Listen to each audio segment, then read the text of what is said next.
Hello my lovely viewers, সবাই কেমন আছেন? আশা করি আল্লাহর রহমতে সবাই ভালো আছেন। আলহামদুলিল্লাহ, আমিও ভালো আছি। আমার মোবাইলের পিছনে ব্যাক ক্যামেরাটা একটু ঘোলা, তো সবাই একটু মানিয়ে নেবেন। এখন যেহেতু ফোন কিনতে পারছি না, এই জন্য এটা দিয়ে আপাতত ভিডিও চালিয়ে যেতে হবে। তো আজকে সকালবেলায় আমি ভাত রান্না করব। তো রাইস কুকার ভাত বসিয়ে দিয়েছি। এরপর আমি কোয়েল পাখির ডিম এনেছিল আপনাদের ভাই অনেকগুলা। ওইগুলা আমি যেহেতু খাই না, ওইগুলা ছিল, ওইগুলা ভুনা করেছি। আর এমনি মাছের জোর করেছিলাম। আর এই তো আমার ছোট্ট বাবাইটা এখানে ঘুমিয়েছে।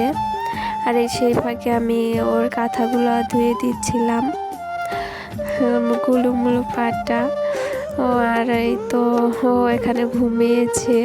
আর এই তো দেখেন বাইরে যেহেতু বৃষ্টি জ্বালানা, তারপর আমার পুরো রুমে ওর কাঁথা কাপড় সবগুলা নেড়ে দিয়েছি। আর এই তো আপনাদের ভাইয়া আজকে কেক এনেছিল, সেই কেক কাটতেছিলাম, বের করতেছিলাম। তো অনেকেই জানতে চেয়েছিলাম আমার বাবুকে সিজার হয়েছে নাকি নর্মালে। তো আমার বাবু নর্মালে হয়েছে, সবাই দোয়া করবেন ওর জন্য।